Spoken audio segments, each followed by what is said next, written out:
Hello, everybody. Welcome back. A very warm welcome to all of you and also to those who haven't tuned in as yet. I just want to introduce myself. My name is Prasanna Umman. I'm the moderator who had the honor to accompany you through this 3 days of the conference, Crisis, Change and Culture. Although I could not meet any one of you personally, I can just say it was a beautiful experience to be a member or a participant of this Europeana community in the digital space, and I really hope that you feel the same way. We also hope that you could make connections, that you found new ways of understanding. This is why these conferences take place, and we tried our level best to create this atmosphere also in the digital space. Let me just give you a brief sum up of the last 2 days. Every day of the conference had its own theme, and the first one was about policy and digital divides. That was, I think, a very good start to set a frame. And yesterday we talked about the dimensions, the human dimensions, and the agency for change. And there were a lot of debates going on, and there was a lot of disagreement. There were conflicting talks, and we are still thinking and processing this. So, in the afternoon, we will try to reflect on the day yesterday with you together, and there will be some statements be made by the executive director Harry Verwijn, and I will talk to him about yesterday. We don't want to skip the issues we discussed. Today, now, we want to have a look at the future with you. We want to talk about digital transformation in the GLAM sector. We want to talk about future technology and also collaboration. But we don't want to leave out the digital sovereignty, which is a very important issue. So now let's just continue with a brief presentation of today's program so that you don't have to read it out, but you can, of course. There's the chart where you can read everything, but I give you a little bit more information. First of all, the technical director of Europeana, Andy Neal, will give his first keynote with the fantastic title, A Traveler's Guide to Digital Transformation. I mean, we all need a toolkit, don't we, or a guide for this period in life. So I can promise you it's really creative and it's very down to earth. He doesn't, he's not get taken away by any technological language. He's really talking to us in a very everyday language, which I like. Please feel invited to ask your questions for him during the chat as every day or in the Q&A, and I'll try my very best to pass your questions through to him in a short interview or in the panel discussion. Andy, who is a genius in interactive formats, which you will witness in his keynote, has also prepared some questions for you. So we will launch a very small 2-question poll and reflect with you and with the panel guests on your answers within the panel session. And at 11:30 Central European Time, we will joined by this other panel guests, and we will talk about the transformation in the GLAM sector.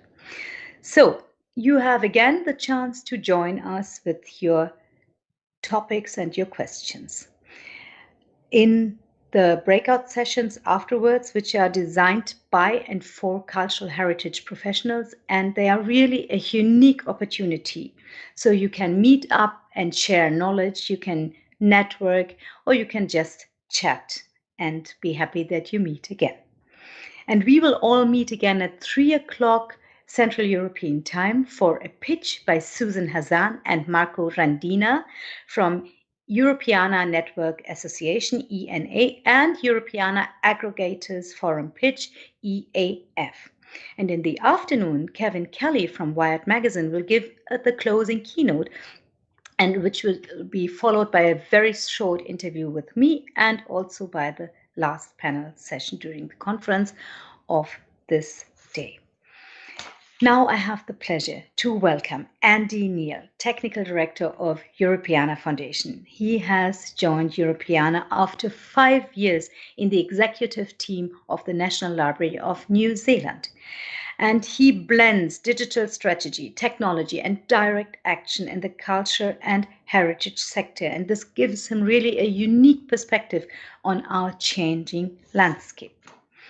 He has a background in data science, software development, and marketing, but says himself, which is really nice, that he most enjoys working with people, design, and technology to create great experiences.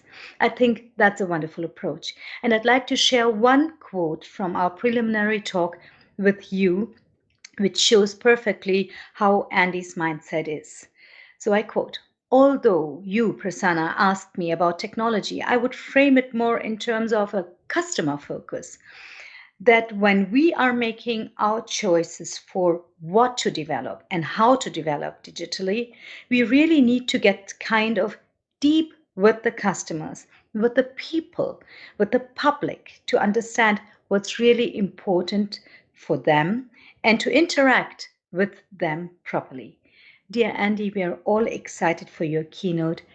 Dear technical team, please roll it.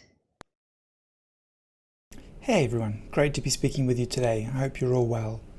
I chose this first image overlooking the Björnesi Glacier from the Austrian National Library as a reminder of the power of transformation, in this case to carve out new territory. And I'm pitching this talk as a traveler's guide because I want to try and convey what digital transformation can look like on the ground when we're working on it. Something right in front of you, as opposed to what can sometimes feel, a little vague or lofty. My journey with digital transformation began more than 20 years ago. So back in the late 90s, I was working for a company called PricewaterhouseCoopers, PwC. And as a company that started out with accounting services in the 1800s, but then grew into a giant business consultancy that you may have heard of. And at that time, 20 years ago, or thereabouts, they launched a new service aimed at helping clients take advantage of e-business. And e-business was the big buzzword back then. Now, the internet, as you may know, was born back in the 1960s, but websites, or the web, were at that stage only about 5 years old. So 5 years into the transformation that was enabled by the arrival of the web, PwC launched their new service with this tagline: "E-business is business." And the message here was that we were already fed up with the buzzwords that were surrounding this new technology of the web. E-business was old news. We'd been living with it for years, 5 of them, no less. And e-business was just the new normal, so maybe the thinking was we could just drop the buzzword because the electronic moniker was just part and parcel of doing business nowadays. Going forward, the E in e-business was to be assumed. And that was 20 years ago. Fast forward a decade, I then found myself at the National Library of New Zealand, and I remember at one point a discussion about a digital strategy for the library. And at that time, we decided that digital strategy is strategy, and that the organization's business strategy and business plans should incorporate digital directly and didn't need to separate things out. Fast forward another decade to the present day, where we're here to talk about digital transformation, and I can tell you that I'm well and truly over digital as a silo, and somewhat predictably, I'll just say that digital transformation is transformation. Now, this is important because we need to start from the position that the culture and heritage sectors already have a long and successful history of transformation. That there is, of course, a steady state of digital development that's ongoing and has been for decades. It's not like we're starting from a blank sheet of paper.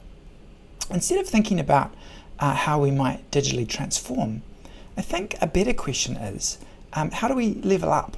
How do we take things to the next level? And for that, we need to get practical. What I'm going to cover today includes points that you may already be familiar with, but just like a cast of familiar characters, they can tell a new story when you put them together differently. And so these are the three engines of change that might be familiar to you. But let me share with you what they look like to me on the ground as someone who's used them to drive digital transformation. Before we get into that though, I want to take a moment to distinguish the transformation we think we want from the current crisis that surrounds us. It's often said that threats can focus an organization's attention on the need for change. And the current pandemic is obviously, a significant threat. And you've probably heard this quote before from economist Paul Romer, who said, "A crisis is a terrible thing to waste," right? But I think it would be a real mistake if we saw this current period simply as something we had to react to. So, yes, there's a crisis right now, but what happens after? Because this current crisis will come to an end, thankfully. It won't last. And so what happens to our transformations then? My advice is, don't pin your transformation on a crisis. And here's one way to think about it. The bigger the crisis, the more you need to react, right? In the case of digital, a very real example right now is that visitors may have reduced their physical interactions with our institutions. So we may need to adopt new experiences to compensate. But here's another way of looking at it. What if, instead of seeing a crisis, we saw urgency? And I say urgency over crisis because a crisis is something reactionary, almost out of our hands, that we can more easily lose control of. But with urgency, there are different ways to create a motivation for change. We can harness customer need, the drive of our staff, or technological opportunity. With the right motivation, we can power change at any time, not just during a crisis. And instead of fixating on transformation, what if instead we saw an evolutionary process? And it's a subtle difference, but an important one, I think. With this mindset, we can remember that transformation is a journey, that waves of adaptation will come and go. And some of the urgency might come from bona fide crises, like the one we're in now, but not always. Instead, customers' capability and technology can also be engines that drive us forward. And it's customers that we're going to talk about first. Now, I've got two boys at home, aged 10 and 12, and as a family we've spent a lot of time in local museums, galleries and libraries, and a few archives. And I'm going to use this as a small case study on how customer focus can drive an evolutionary process. On a physical visit at their age, they're like a captive audience. Caregivers bring them to a place and they kind of have to be there. But at home, the digital space is very different to a physical visit because you're competing for their attention with other more general activities. Kids are not a captive audience when at home. And maybe you've heard this before, but when it comes to kids, your competitors are not other glams. Your competitors are Minecraft or some other favorite game, YouTube, and possibly social media, depending on their age. So here's what I see in my own kids' digital behavior. They play games that their friends are playing, and that's often Minecraft in this case. They're not yet into social media, but they are messaging with their friends on WhatsApp. They watch YouTubers based on their interests. So in this case, they watch other Minecrafters building and exploring stuff in the game, and then other random stuff they find on YouTube. And occasionally they'll also use a digital tool to create something that they're excited about. They use drawing software, iMovie for creating video clips, GarageBand for music, Scratch for making games. The youngest even had a crack at using Blender for 3D animation. And the question is, how can we use a customer focus, such as a focus on our kids, to level up and evolve? Well, there are three aspects that I fall back on when I'm working in this space. I try and develop a different perspective on the questions at hand. I think about what can be used to create a sense of urgency for change. And I look for something that might accelerate the work even further. And a moment ago I mentioned the possible mindset shift away from the crisis worldview towards a sense of urgency that can be more readily controlled. And in the case of customer focus, I've seen that empathy can really fire people up and be directed. Empathy for the people we serve can ignite the drive in an organization and really be a powerful motivator for change. And a good way to see that is through the lens of the digital divide and digital literacy.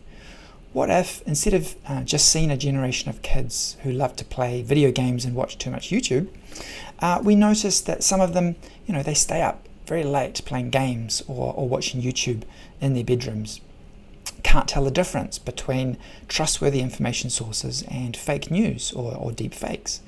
They might have a games console at home, but they don't have access to devices for more creative uses. They might copy, deface, and circulate other people's works without permission or consideration, just because they don't know any better.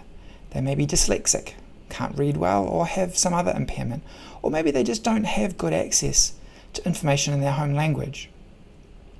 If we take any customer group we serve or want to serve and dig a little deeper, we'll find issues of significance that might move us. And if we can find empathy for those issues, then it can drive our evolution by directing us towards efforts that can better serve our customers. But you have to be open to what's under the surface, and you have to properly look at people's situations. So let's say you've found some empathy and deeper understanding of a customer group. What are we going to do about it? Well, there's a tool that I like to use called RICE, which helps me gain perspective.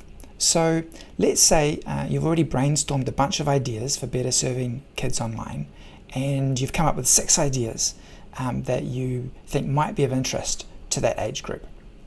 Minecraft Museum, where kids build their own museum in the game. A drone tour of your collection to post to YouTube, because what could be cooler than a drone tour? 3D printed models like this woolly mammoth. A collaborative music challenge with online software that lets you also explain how rights work. Maybe a deep fake yourself after school activity on Zoom, where you can also get into the provenance and trustworthiness of information. Or digitizing out of copyright children's books in regional or minority languages. But how do you choose between these ideas? Well, that's where RICE scores can help. RICE stands for Reach, Impact, Confidence, and Effort. And this formula comes from a company called Intercom, who found that a heuristic like this could help them choose which software features they could prioritize. But I've also found it to be really helpful for many different types of prioritization decisions, like in this case, which digital initiative to invest in. So we've got 6 ideas here down the left-hand side, and for each I've estimated how many kids we might reach, what impact we might have, where 3 is very high and 1 is low. I put the music and deep fake activities as high because in this case they would go with topics around rights and provenance. In contrast, the drone tour might be low impact because perhaps it's more entertaining than educational, because it depends on how you do it. When it comes to confidence, we have percentages that reflect how confident we are in our estimates. We might be really excited about an idea, like the online music collaboration, but don't have any data to back that up, so maybe we give it a low confidence. In contrast, we might be super confident about Minecraft, your museum.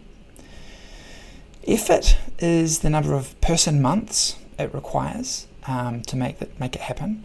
And when you plug in the formula, you get a ranking to help your decision-making process. And in this case, the data suggests that the drone tour might be worth taking a closer look at. The last piece of the puzzle here is how diversity can accelerate your efforts. Now, there are many reasons to encourage a diverse and inclusive organization, but being very pragmatic about it in the context of this talk, if you genuinely do want to develop more empathy for your customers, then when you have the staff who have a diversity of background, perspective, and thought that matches your audience, it's a bit like having an organizational superpower. You can recognize and associate with customer opportunities or pain points more readily, and you can also fine-tune your choices. So what if you had someone on your team from a community that was underserved by the availability of children's books in their home language, that they could vouch from first-hand experience that, in fact, the digitization of old children's books that were out of print and out of copyright could make a real difference, that the community reach would be much higher, reaching, in fact, 1,500 people instead of 500. And because they were so connected to this community, they were 100% confident that there would be high demand. This could very well change your plans. So this was an example of made-up numbers and ideas, of course, but hopefully it explains why I think customer focus can drive digital evolution. One of the great limitations, if not the greatest limitation to leveling up and evolving that's often spoken about, are the skills, knowledge, and capabilities of our staff. Or maybe you yourself are in a position where you want to do more, but don't feel you have the know-how. It is a big challenge. The tool I want to introduce here for gaining perspective is called the Capability Development Model. And I wish I could track the origin of the 70-20-10 approach, because as a way of thinking about development, I've found it to be incredibly powerful. What it's suggesting to us is that 70% of what we learn professionally is on the job. So it's what we learn from the experience of doing something. 20% is through interaction with other people, like being coached by an expert, and only 10% is what we learn on training courses or studies. Aristotle once said that what we have to learn to do, we learn by doing. But learning through experience is ancient wisdom. And I've got an example of trying to build capability for machine learning at Europeana, which demonstrates the idea. We often start naturally at the top of the pyramid. So when staff want to learn something new and do some self-study, then our managers try and make sure that they have the time to develop that knowledge. And of course, in this case, there are many machine learning courses, often low-cost online versions. Last year, I wanted to find an intern who could trade some of their machine learning knowledge for experience working with us. And it didn't actually work out in the end, but instead we had the opportunity to temporarily hire a machine learning engineer. So we insourced an expert who could guide us in this new area. And that engineer is now experimenting with our data and systems, to show us how to get started with machine learning. He's prototyping ideas and working on blog posts and tutorials to share what he's discovered. And coincidentally, when the opportunity came up to hire a new developer, we hired someone who had also completed their master's thesis on a machine learning topic. It's not currently part of their job to work on machine learning, but it's good to know that we're adding capability when staff do turn over. We then partnered with the University of Barcelona on a project called St. George on a Bike. It's a project that explores how machine learning can incorporate an awareness of time periods when detecting objects in paintings. Now, the university is doing all the actual machine learning development, and we're helping with the other supporting tasks. And it allows us to learn skills along the way. We've also previously run a hack week where staff had the opportunity to get their hands dirty and learn from the experience. And lastly, we've recently acquired a machine learning recommendation engine from another partner project, the 20th Century Generic Services Project. And this is an example of on-the-job learning because in order to integrate it with our services, staff first need to learn how it works. They need to make sure it's resilient and performant and that they can recover from disasters. Now, some of the machine learning efforts in this example were serendipitous, but others were very intentionally undertaken. So where does the urgency for enhancing capability come from? Well, I think the most powerful driver often comes from staff themselves, from their own motivation. Now, if we go back to the example I shared, I've highlighted here the activities that were mostly motivated by staff themselves. Naturally, it's staff themselves who have the most energy for courses and studies that they're interested in, but it's also the staff who can connect with an intern and make it work well. And the staff who will engage with hack time, projects or experiments that will be the biggest driver of capability gains. The message here is that if you want to build capability, you need to tap into your staff's intrinsic motivation to learn or do something new. Everyone will be different, of course, Some may be interested in machine learning, but for others it will be new standards, copyright, digitization, or social media techniques. Find out what they're into, and you can use that motivation to engage them on your digital journey in an authentic way. To accelerate capability building, I recommend collaborating with others, not only because of the opportunity to learn from each other, but also because, when you're paired up with someone, it's a bit like two horses pulling a carriage side by side. You motivate each other on, egging each other, encouraging each other. And if we map these same actions to a quadrant, you can see that I've placed 5 of them in the top right. So not only can staff motivation be high for these activities, but they also benefit from collaboration. Buddy up your interns, create teams for your hack events, sign up to joint projects with other organizations. I think, and I've certainly experienced this myself, collaborations can be really challenging and unsuccessful sometimes, but as an opportunity for learning from others, they're unparalleled in my experience. I'd also just note that staff motivation wasn't high when I first said we were going to integrate a machine learning technology developed by someone else, even though the quality was good. But when people start seeing the potential, motivation can also keep propelling you forward. So think about how you can encourage more on-the-job learning, tap into your own staff's motivation, and collaborate more. Lastly, we come to technology, the third of our engines. What we're looking for here are ways to use technology to drive us forward in a sustainable way. And this is really about the power of technological opportunity. It's certainly easy for staff to get us excited about a technology and to use that energy to motivate action. But it's just as easy to swing too far by letting enthusiasm take us in the wrong direction. And the risk of being too technology-led, of jumping too quickly on the latest and greatest innovations, is a very real problem for some organizations. So, how can we use technology as a power for good? Well, for perspective, I look to an old favorite, the 3 Horizons model. Now, the 3 Horizons were first developed back in the early 2000s and were made famous by the consulting firm McKinsey. It was designed to assess future growth opportunities while also considering the current performance needs.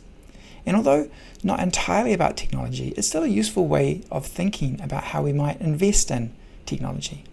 Horizon 1 here is focused on your current offering. Let's say Instagram, if we were talking about social media. And it says that innovation will be incremental, perhaps over a short time span. Like if we're experimenting with Instagram stories. With Horizon 2, we start looking further ahead over the medium term. So we might build on the capability we developed with Instagram in Horizon 1 and decide to extend into a new area of opportunity, like investing in TikTok as a way to reach teenage audiences if we felt this was a significant new opportunity. Horizon 3 is then a technological opportunity that's far more disruptive.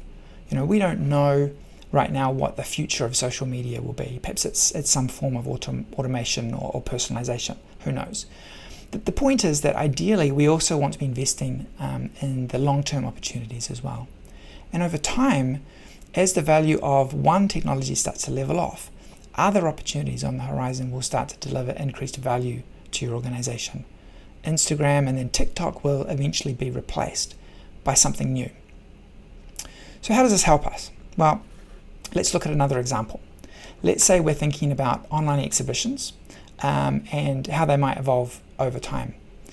We might have several ideas for improving our exhibitions. Maybe we want to upgrade to a more efficient digital platform or add language support so our exhibitions can connect to a wider audience. To me, that sounds like an example of more immediate value in Horizon 1.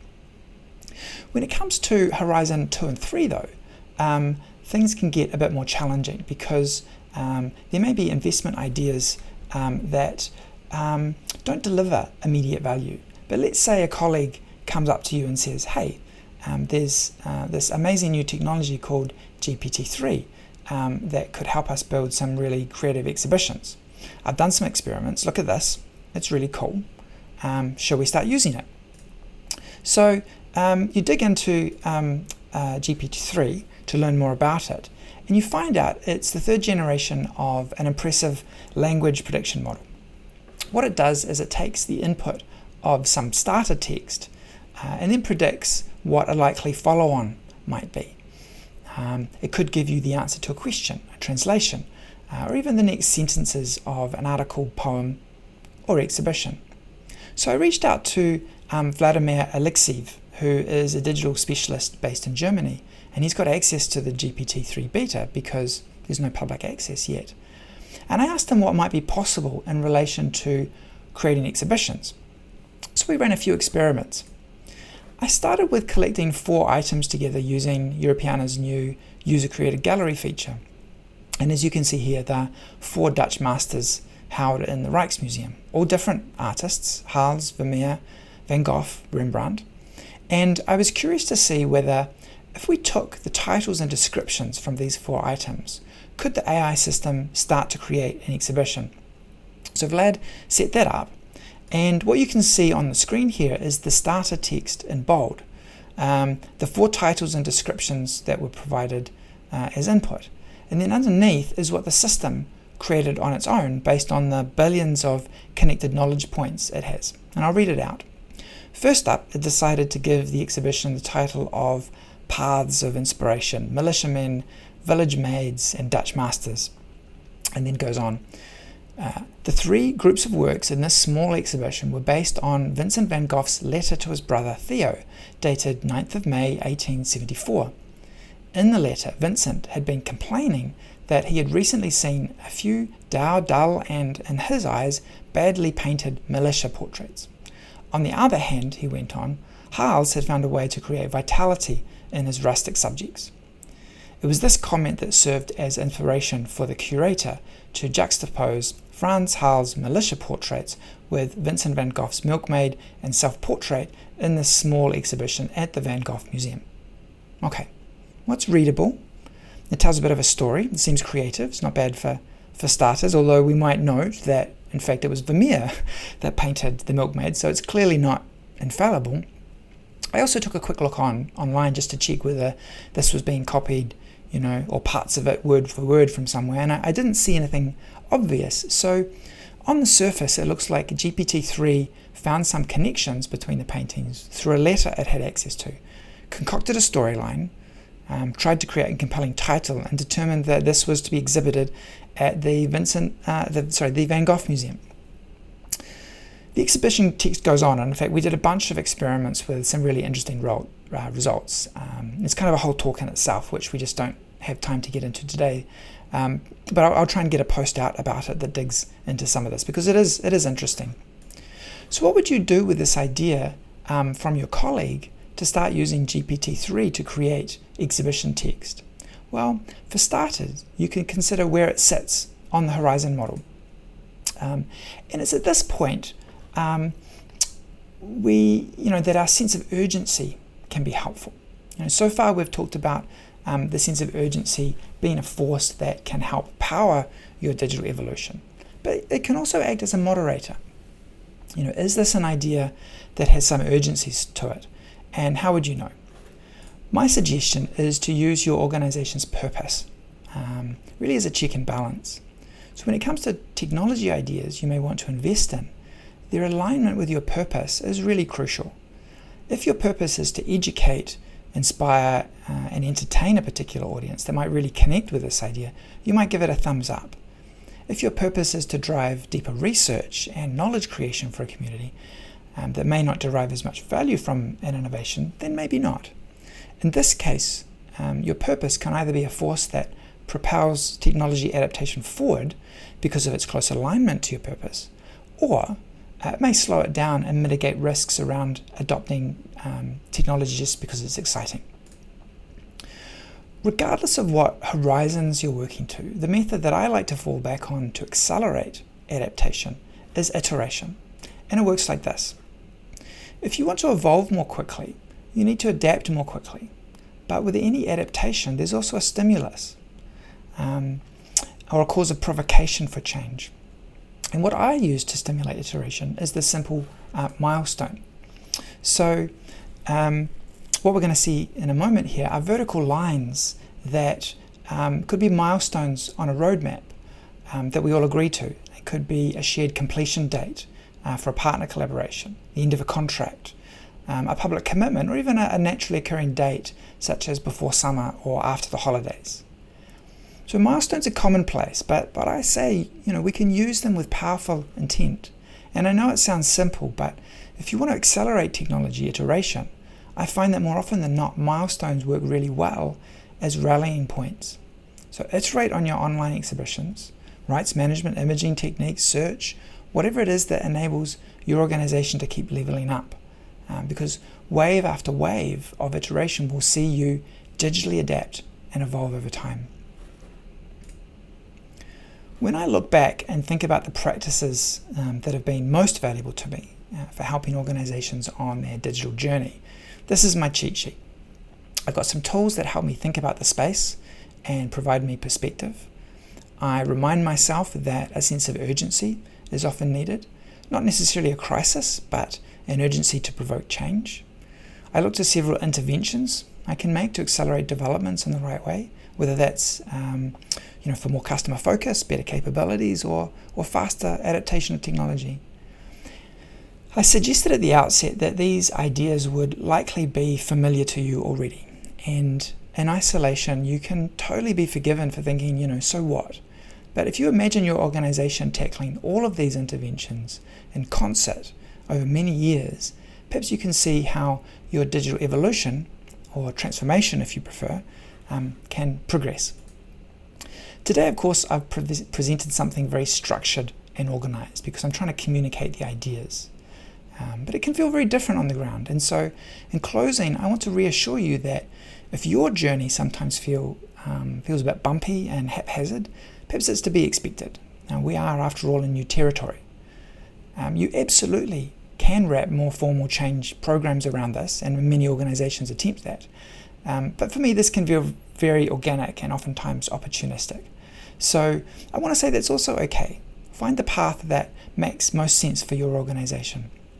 We haven't had a chance today to dive into other important aspects like leadership and process, but perhaps they can be topics for another day.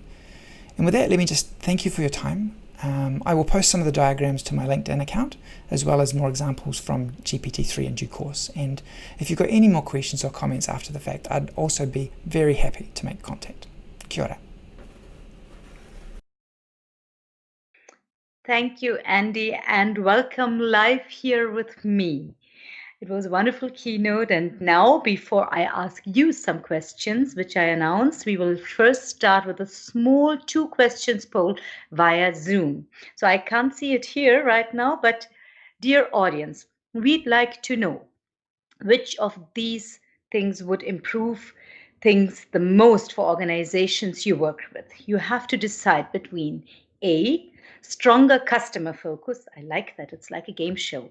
B, more staff capability, or C, better technology? That's the first question. And then the second is really important for our work and to transfer results which we gain today to our work.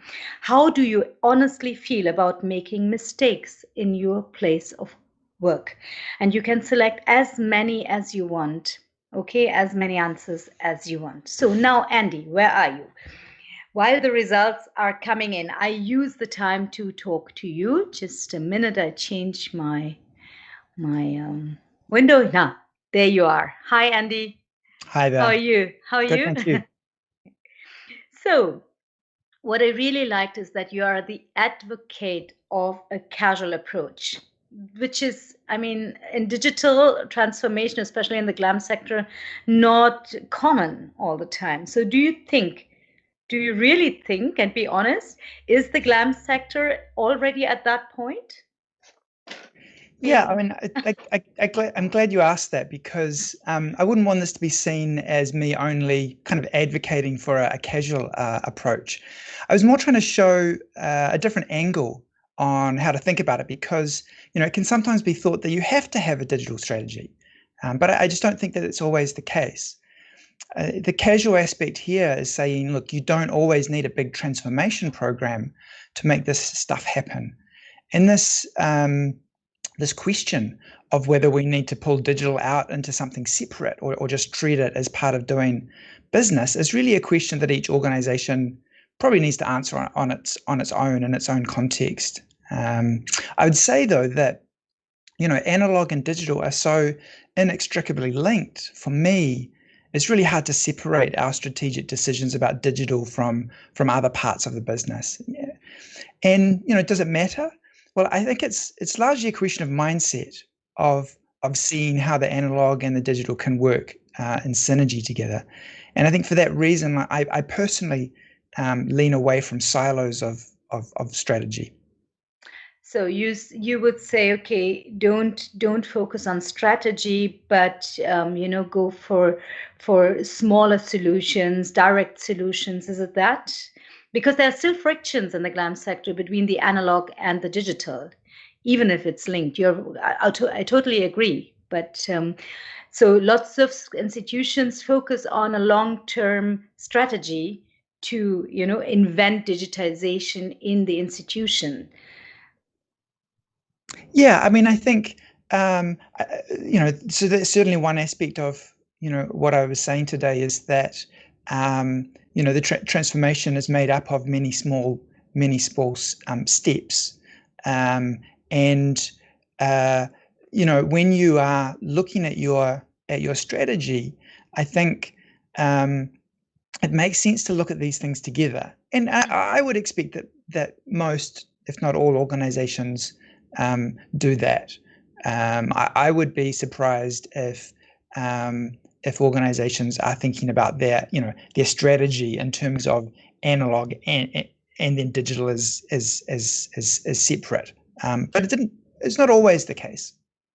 No, it's not. But it's nice to hear that your impression is a positive one, because I think some institutions struggle a lot, and that's why we also need the small solutions or consultants. But we will talk about this later on in the panel. One thing I want to mention, I found your case study on your own boys and their arts education very charming and quite insightful, being a mother too. And I thought, you're so right. You said when it comes to kids, your competitors aren't other glams. It's Minecraft, maybe YouTube or social media.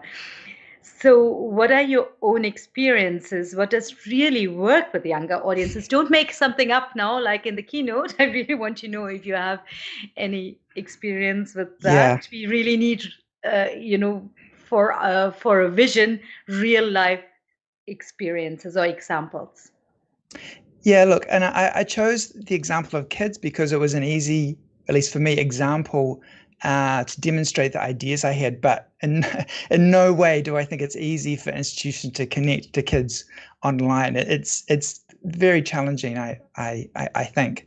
Actually, as prep for my talk, I asked my kids a few weeks back what were the museum experiences that were most memorable for them.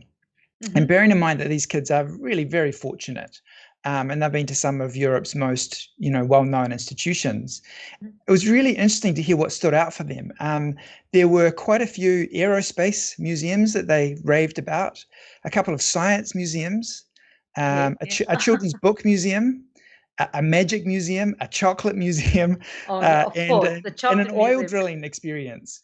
And when I asked them about like art experiences, because we've been to a lot of galleries and stuff, and they paused for quite a long time and then mentioned a very small gallery that was top of mind because of the interactive activities. And it's fair to say that the many amazing artworks that they've seen are just not connecting with them and their interests at their time in life, right? And I think that's a challenge that everyone will understand, is that you have to follow the child and connect to their interests. And that's the challenge of customer focus, because there's just such a diversity of interests. So perhaps it's about finding your niche and kind of nailing it. Once you've got a topic that connects to them, and in my case, it's aircraft space, reading, magic, puzzles, music, add in any touch screen or gadget, and you probably have a winner. And if you make it competitive, then they'll be all over it. At least that's that's the experience of my kids in any case, and particularly because they're not into the social space yet. But that will also definitely resonate with some people. I think staying relevant means staying in touch with what they're into. And right now it's Minecraft. In 6 months, I couldn't tell you, but it's mostly about staying connected to them. Staying connected to them means that we also need to do some research on their interests. No, I think very often we don't have the time in institutions to do enough research on our non-visitors, as we say, and or the future visitors. So I think, even if we don't know, like for me, I don't know the experience of kids perhaps in a different age group, but we need to know what are they interested in, how do they interact, and how do they, I think, also experience arts education when it's done in a different way. Thank you so much. I just looked aside because I got the poll results from my team, and let's just have a brief look at that. So first of all, which of these would improve things the most? Stronger customer focus got 31%. And then the second answer, more staff capability, got 56%. And now I'm really happy to see that. Better technology, just 13%. So people are, this is what do you think about this result? I shouldn't say it, you should. No, I'm not surprised about the capability. That's that certainly mirrors my my own experiences. And I have to say, I'm also pleased, if I can be pleased, the technology component here is actually always a big worry for me, that, sometimes organizations can be too technology led. Yes. And it's something always to watch out for. So this this conforms with my own biases. Let me put it that way. Very good. That's very good. We will talk about that later. But first of all, I want to now welcome our next guests. We have still one poll question which we put to all the three of you. So thank you very much for this really nice chat, Andy, and for the introduction of our next panel. I have the pleasure to continue with the third panel now of this conference on digital transformation in the GLAM sector. And your questions are important again to us, dear audience. You took part in the polls, but we also want to include your questions. So if you have questions, please place them in the Q&A or in the chat, and we will, specifically in the Q&A, and we will try to include them at the end of the panel or even in between if they fit. My first guest is Merete Sanderhoff. I can't pronounce it right because, but you tell me later. Is it okay? Okay. Sanderhoff from the Statens Museum for Kunst, the National Gallery of Denmark. As curator and senior advisor of digital museum practice, her activities center around, which I really like, opening up and the digitized collections and inviting the public, which is very important. Now, I don't know, can you still hear us, Merete? Yeah, you can still hear us. Okay. She has initiated Sharing is Caring, a wonderful title, a conference series of open data and collaboration in the GLAM sector. Merete Sanderhoff is also the first generation Europeana members counselor and was chair of the Europeana Network Association, the ENA. That job has taught her, I just take a little quote, that hands-on people like me can take active part in shaping how we want our sector to evolve on a European level. End of quote. Welcome, dear Merete. We are happy to have you here. Thank you. Then the next guest is an expert in Open GLAM. That means cultural institutions supporting open access to their collection. David Haskia currently works as a business developer at Wikimedia Sweden. Before that, he led the digital dissemination team at the Swedish National Heritage Board, supporting accessible digital content. He also worked as director of products and services for Europeana and still is connected with Europeana as a steering group member of Europeana Tech. So I think he will feel quite at home on this digital floor. Dear David, we are very glad that you could join us today. Welcome. So, and now just let me briefly reintroduce Andy Neal because some people might have just tuned in now. So I really do hope indeed that you all watched his keynote.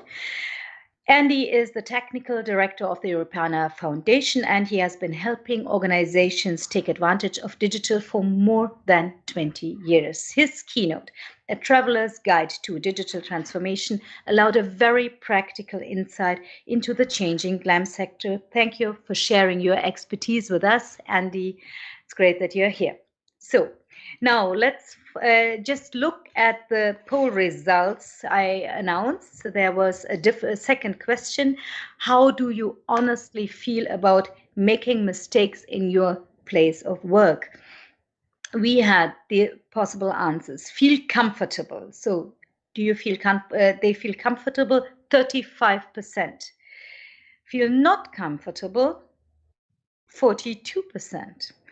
Then do you feel supported when making mistakes? When you make mistakes, 32%.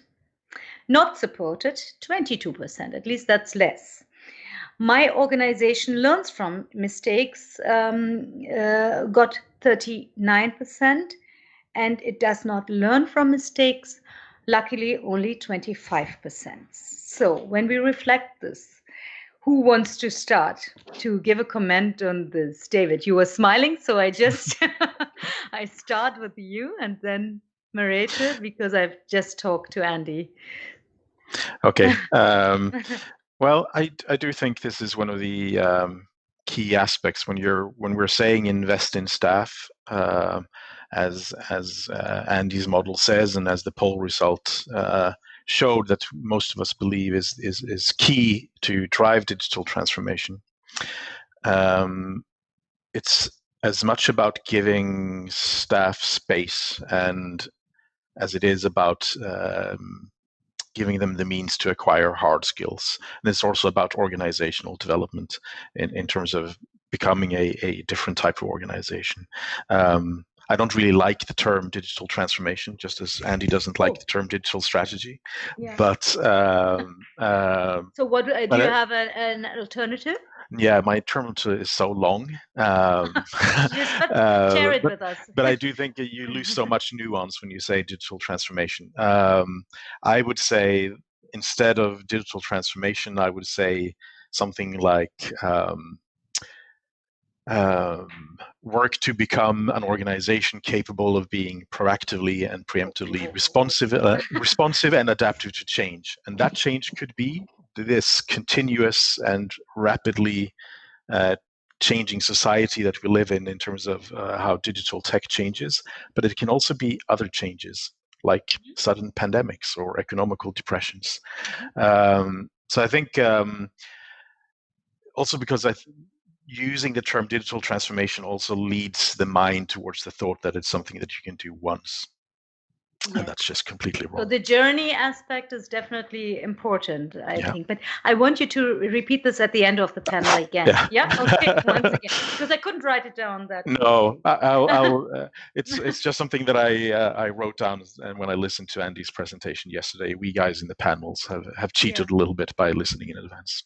Of course, we did that. All of us. Otherwise, we can't discuss the issues in such a short time. Yeah, David, I didn't want to interrupt. The other thing I want to say is, I think, sort of connects to the question about learning from mistakes, and one of Andy's three models, as I call them. I think in one of them, Andy sort of emphasizes how important it is to iterate. Yeah. When you do development, whether it's technical or organizational development, and to me the key is the iteration is not, at least to me, the purpose of its own. The purpose of having tight iterations is to have tight feedback loops, learning points, so that you can feed back into your future development. So to me, iterations are a means to do that, and that's why it's also so important to work systematically with learning from, well, both your successes and your failures. Yeah. So And so I feel when I look at the polls, 25% does think that the institution does not learn from mistakes. So it's more or less a positive feedback, because I guess the other 75% learn from their mistakes. What's your experience? I think Maybe you're not really sure. I think there's a bit of a self-selection here in who attends this type of conference as well, and which kind of organizations they represent. But it's good if it is the case that 75% actually systematically learn from what they do and feed that back into their work. Then that's excellent. Yeah. Thank you very much, David, for your reflection. Merete, welcome. Thank you so much. Digital floor. Can you all hear me? Yes, we can hear you very good. Glad. So, shall I repeat the percentage again for you, or can you? I think I can reflect on it generally. To be honest, I felt myself it was very hard to say either yes or no to these questions, because my experience working with digital development in a big museum organization, the National Gallery of Denmark, is that digital development or transformation, what we want to call it, happens some places in the organization more than in others. And some parts of the organization is more capable of learning from mistakes and adapting and implementing new ways of working than other parts of the organization. And as a hands-on person in this digital museum practice, I often feel that the things that me and the people I work with in the teams that I'm part of, we feel that some of the mistakes are being reproduced over and over again, even though we want to go in different ways, but it's not always. Can you give it a short example? Just one example of reproduced mistake? Yeah, one example would be, and just to make it clear, this is not meant as a criticism of my organization. More, it's just the reality, because a big complex organization has many things to prioritize. But one of the things that we continually see as a problem is that we don't have digital leadership represented in our board of directors. So there's kind of a gap of knowledge between what we actually know as an organization and could do, and what is prioritized and understood at the directors level. And I completely understand that this is not because they want to disrupt our work. It's just a matter of prioritization. Especially in times of austerity and crisis that we live in.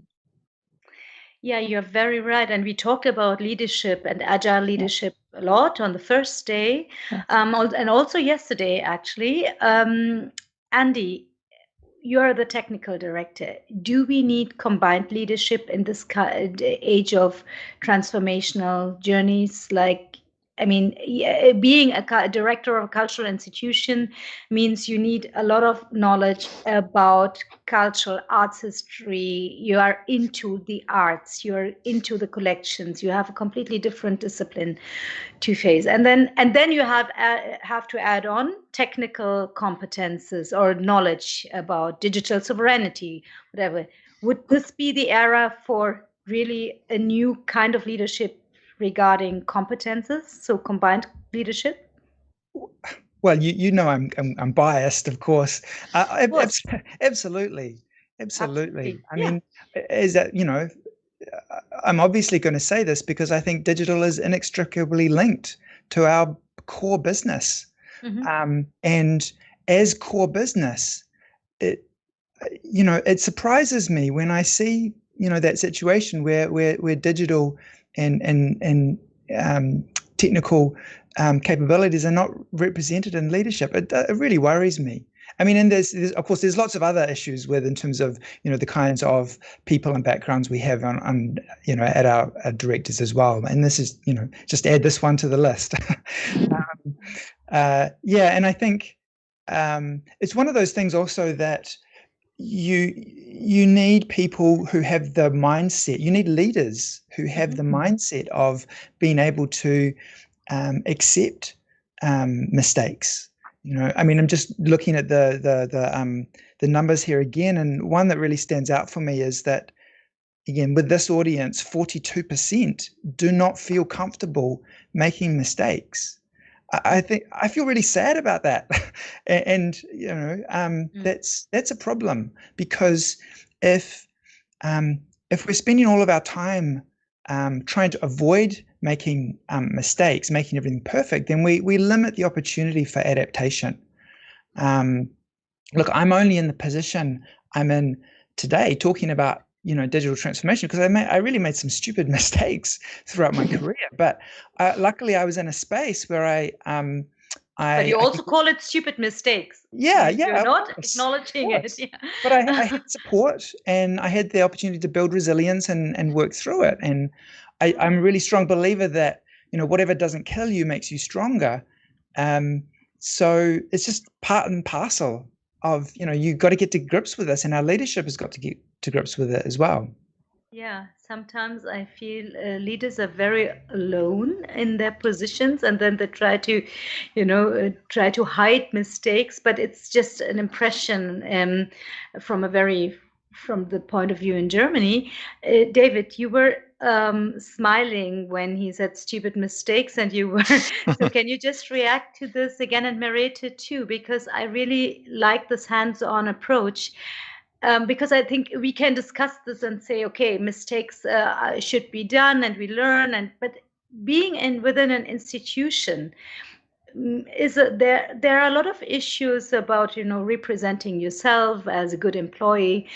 David, what would you suggest regarding this approach of learning from mistakes, being imperfect, believing in this goal that the institution will change in a good way when we admit our mistakes and learn from them? I think specifically so for most of these questions, my answer was always going to be, it depends, but then it sort of became a joke because I wrote it depends everywhere.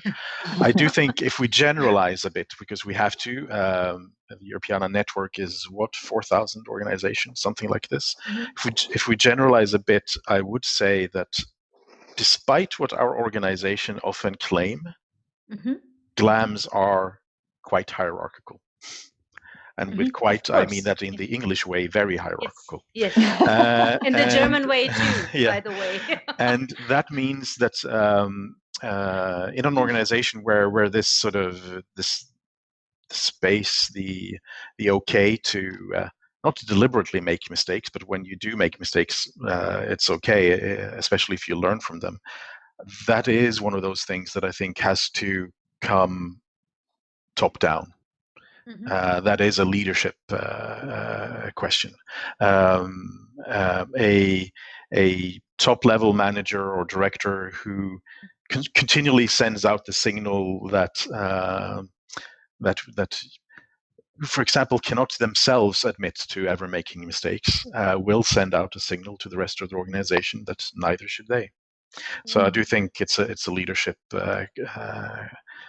question, and that in some cases that might then also become a question for the boards of various GLAMs. So I saw in the chat window, in the Zoom window, there was a report. Jane Finnis from Culture 24 shared it. I really like that report. My only concern is that most of the people reading it will be people who already concern themselves with digital GLAM, and it's mostly managers and leaders who haven't done that yet who should read it. Yeah. So we are back to the question of the bubbles. So which bubble reacts to which to which issue? Thank you very much. Yeah, David, you wanted to say something. No, I just wanted to stop saying something. Actually. Okay, good. Yeah, because I didn't want to interrupt you. Merete, when we listen to this, and then again, I come back to the hands-on. Do you think institutions, really honestly, have enough time, especially to think beyond, their current experience and crisis, or are they too wrapped up in the everyday business solutions, and can't focus on a long-term strategy or on the journey? I think of course, the situation of having to put out fires every day will be well known to all of us. But I do think that institutions also are different in this respect. It comes very much down to leadership again, and also the hierarchical structure we were talking about. And I'd actually like to really give praise to the museum where I work for having quite a flat structure. This so real flat structure. Yes.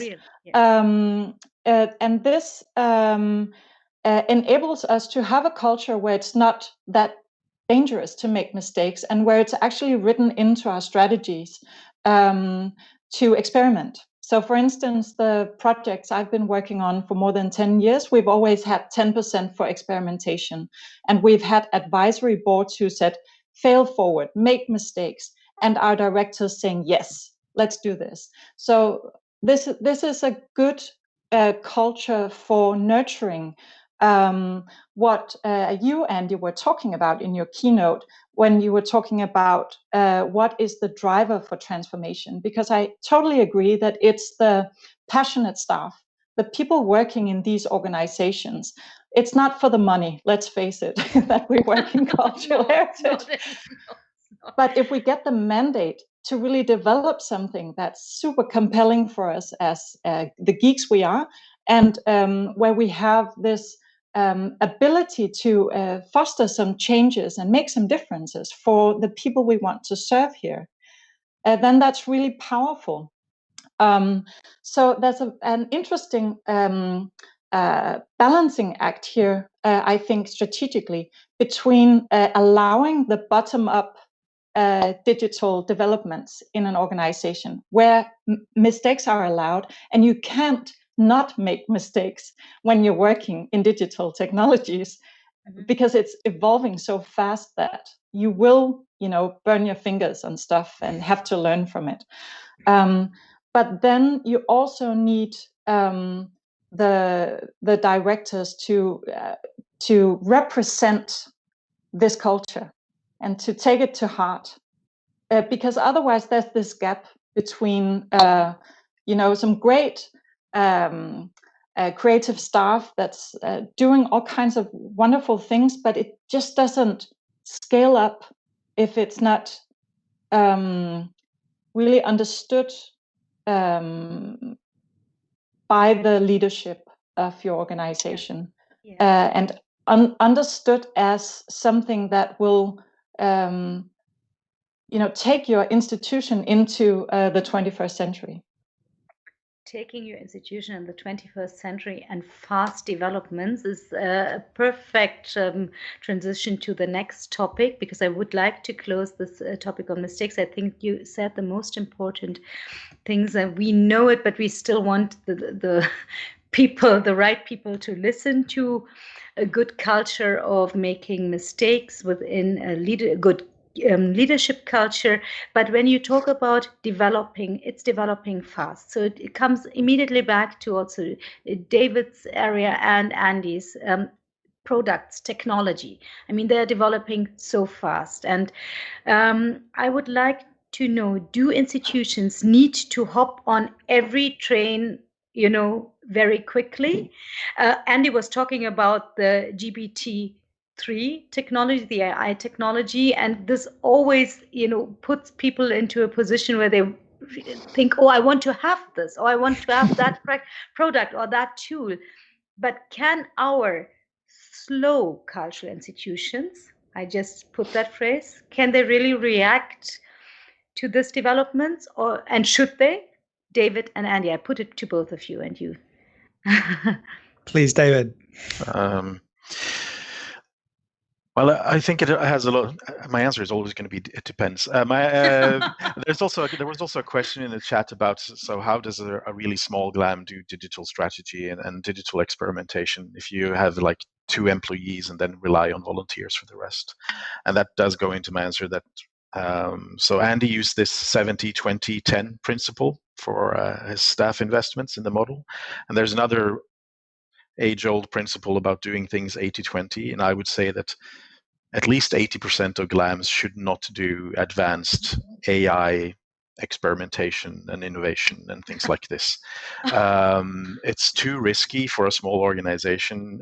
Let the bigger GLAMs take those risks.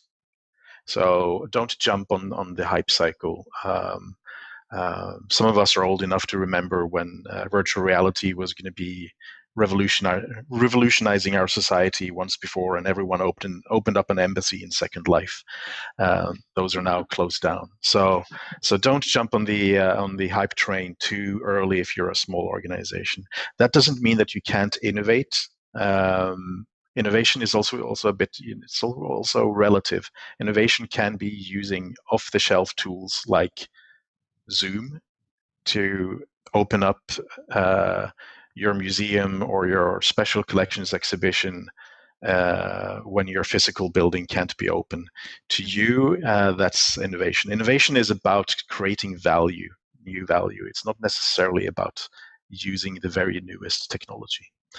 Using old technology to create new value is just as much an innovation activity. It does mean, though, I think that for the larger GLAMs, or rather perhaps the more well-resourced GLAMs, the GLAMs that have come a bit further on their journey to becoming a learning organization, an adaptive organization, is to be generous with your case studies, with your experiences.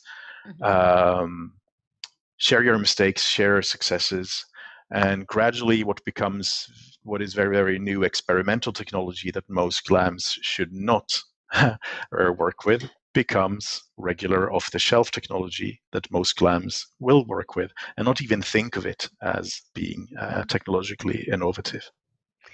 Thank you very much, David. Andy, 80%. He said 80, and I don't know, I couldn't really see what you think, but I guessed. So just, I would like to have a reaction. Yeah. Look, I think I'd have a slightly different take on that. I've seen amazing things come from small organizations, and I wouldn't want to discourage someone just because they're from a small organization. I would look more to bring it back to staff's intrinsic motivations as well, and your purpose, right? So the first checkpoint is is something that you're thinking of doing aligned to your mission and your purpose, right? And if that's the case, and you have a staff member who's just super interested, let them go for it. I don't care how big your organization is. If they're motivated to have a go with AI or whatever it is, give them the space. I would encourage that. But, and this is where I certainly do agree with that. I think the message that David was sharing is don't be put off if you're not in that space. Don't feel like you're being left out. Or you're going to be behind if you're not at the leading edge of things. I think I'll just pick on AI for a moment since it is a hot topic. What I see right now, to me, feels very similar to the first days of the web back in the mid-90s, where there was this big transformation underway, and people were thinking about getting into it, but it was a bit too far for them. And then, over the last 15 years, the technology has been commoditized and people have caught up, and you've got a chance, right? So if you're not jumping on the front of the wave right now, there will be opportunities in the future. But yeah, look, if you've got staff who are into this stuff, go for it. Yeah. Andy, thank you very much. I have one, because I have some audience questions for you, but Marita, I would like in this context to ask you one more question. In your Sharing is Caring conferences and your other work, you really put a focus on, which I think is very important, cross-sectoral dialogue. So how can that dialogue contribute to the issues we just discussed, to digital transformation, also with that goal in mind? How can we foster needed collaborations in the GLAM sector? Well, this totally ties up with what Andy and David were just talking about, because in fact, the Sharing is Caring conferences were initiated 10 years ago as a way for some of the bigger institutions in Denmark to try and break some waves for our colleagues, because we realized that we had some different opportunities to experiment that some of the smaller institutions didn't. And SMK, the National Gallery, is the main museum for art in Denmark. So it was an important and also a natural obligation to take on, I think. And coming back to your question, building these bridges came from the realization that what we had already been learning in our digital museum practice development was highly based on what was going on in libraries and archives at the time. Again, being a big institution, we had the possibility to go to a lot of international conferences and, catch up on what's the state of the art and the new frontiers in our sector. And the kinds of projects that we were running ourselves felt like this should be shared more widely. We shouldn't sit on this kind of insight. I mean, I think that the library in Aarhus is really one great example how you did that. Yes, cross-sectoral dialogue. Yeah. It's also the reason why Europeana is such an important network to take part in as a GLAM professional, because this is a place where we can meet people from the same sector but other corners, and we're all trying to tackle the same kinds of challenges that we're facing because of digital and technological evolvement.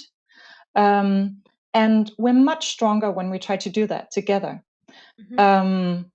So the whole idea of not only bridging between the different GLAMs, but also across countries, borders, I think is so important, because technology is omnipresent and it's a global condition. So it's a global challenge too. Yes, but also global potential. And maybe today I'd like to actually remind us, because digital has become so tainted, and it's there's so much now that we started out being very hopeful about digital, and today I think a lot of us feel torn and wounded by the development, honestly. But I think actually, as trustworthy, knowledge producing, democratically based institutions, we are some of the people who should stick with the vision of the potentials of digitizing our societies.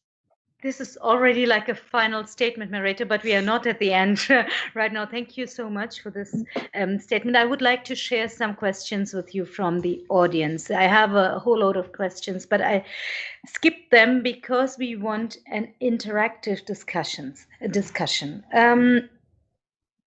I take the first one, which fits into our discussion right now. There are small museums around the world that do not even have the economic possibility to think on digital strategy. How can we bridge such a gap? How can we bridge such a gap? Who wants to answer? I'll make one. You want a combined answer? One quick comment. is that I would look to collaboration. Right. I mean, what I hear is, that is a common situation across the world. But there are other organizations who quite possibly will be able to assist. So it's about connecting to the right people and seeing what you can do together. I mean, one of the most powerful things that we as people and as organizations can do is ask for help. And just don't forget that. And it's not necessarily going to be easy, but that's one path that's open to you. I'd suggest. Merete, you were nodding, so I'd like to get your conclusion or your answer to this too. This question. Well, again, just collaboration. use the network. I mean, we're all together here through the vector of Europeana, and small institutions and also big institutions and those in between. We can't build all the tools and solve all the challenges on our own that we're facing.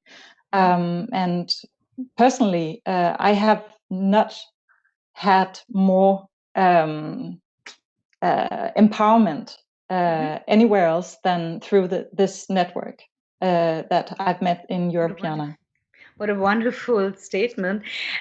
David, you want to answer this? Because I have another question for you too, but please answer. I'll give a go. And one of them is that when we talk about digital strategy or a strategy that integrates the digital dimension, it's not necessarily a well-designed 100-page document that 100 people have been involved in writing.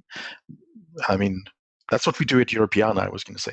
No, but this is, if you're a small GLAM, take advantage of being a small GLAM. If you're 4 staff, you don't need a 40-page digital strategy document.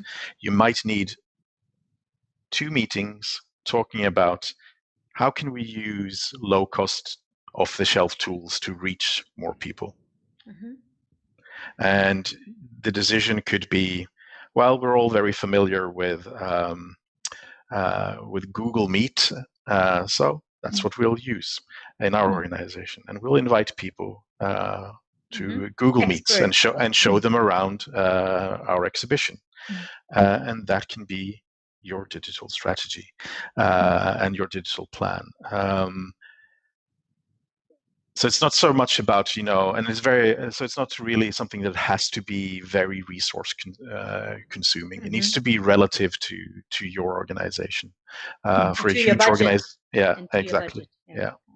And in a small organization, I mean, the reason you write down things like strategies in big organization is that you have to communicate it to everyone in your organization. But when there's 4 of you, you can just talk to each other. I mean, we have 50% positions in the communication sector in the GLAMs.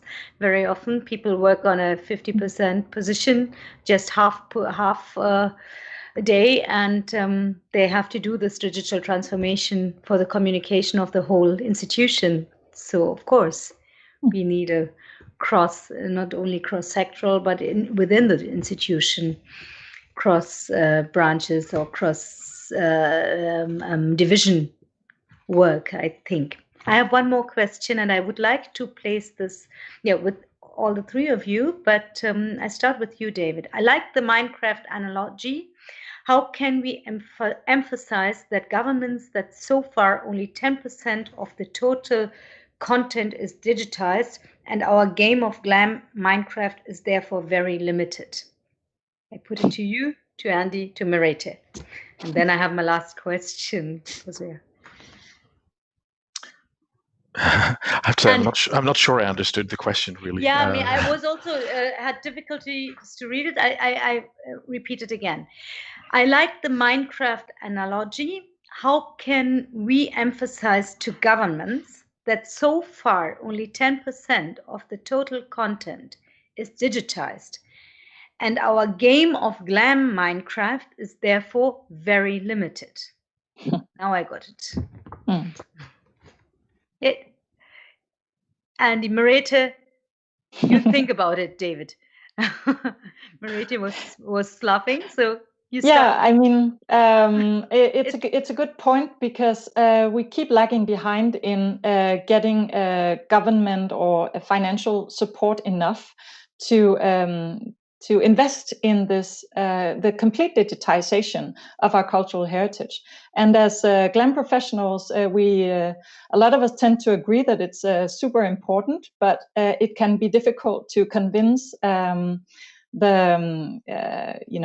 people who call the shots and divide the money.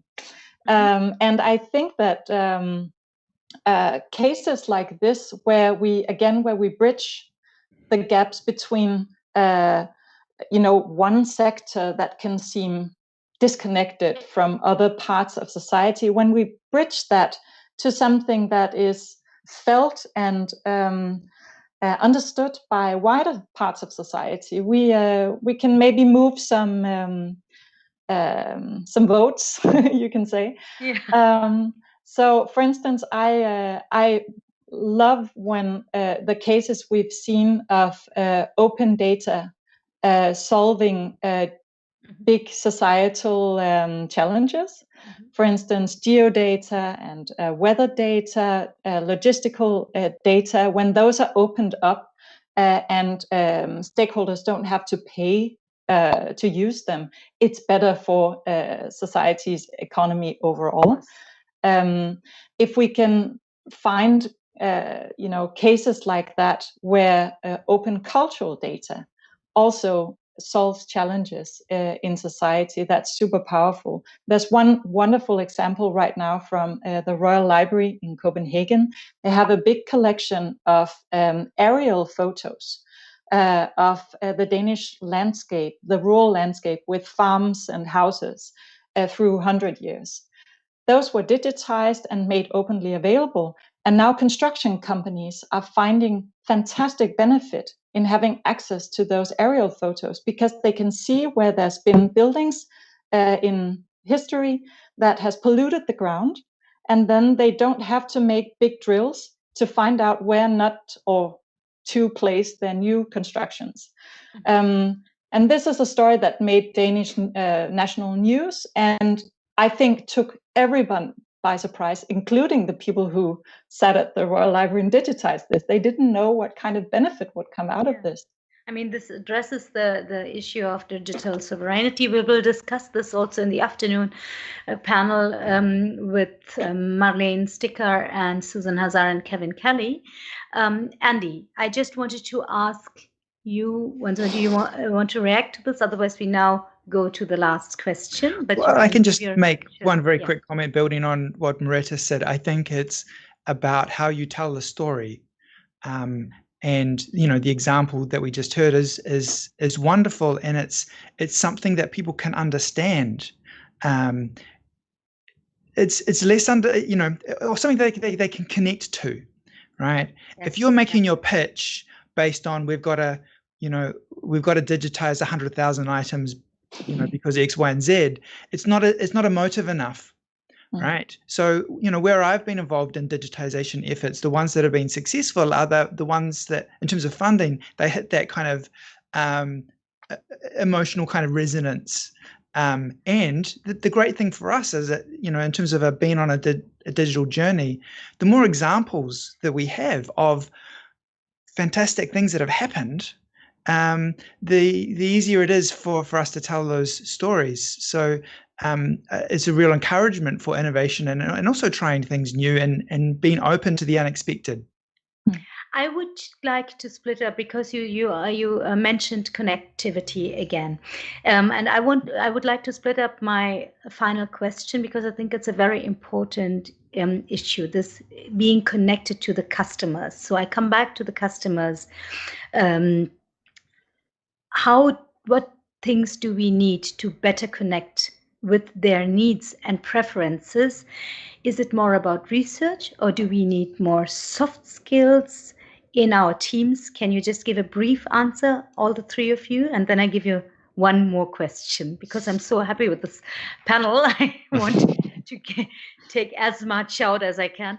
More soft skills, more empathy, more. I would start with intent. I would start with intent. Mm-hmm. I mean, there's skills and there's things that you need and tools and what have you, but you have to genuinely want to connect to your customer, and that comes back to that concept around empathy, and actually really have that sense, that feeling that your customer has something, some needs, some desire, something you can help with. Mm-hmm. And I think if you've got staff who can be that bridge, that's where I would start. Thank you very much, Andy. David. This is one of the areas where but that's good. It's a panel, so this is one of the areas where I disagree a bit with Andy, because to me the empathy is it's a starting point, but it's not enough, and neither is actually diversity. If we go back to Andy's model, of course you need to want to satisfy your customer. And you need to understand that understanding your customers will make that easier for you. But then you do need certain skills in order to be able to work with that in a systematical fashion, and actually put empathy into how you shape your services and products. So I do think it's, or at least I would say that you need both. I think the one thing that's also especially since the concern has been sometime that, how should we as a small GLAM, we can't have an entire team of just UX researchers. It sounds very fancy. Mm-hmm. And to those, I would, especially if you're working with digital, I would recommend a book called It's Not Rocket Science by Steve Krug, which is really about simply 4 hours every month. Sit down with 4 of your users or customers and watch them use your product or your service, and talk to them.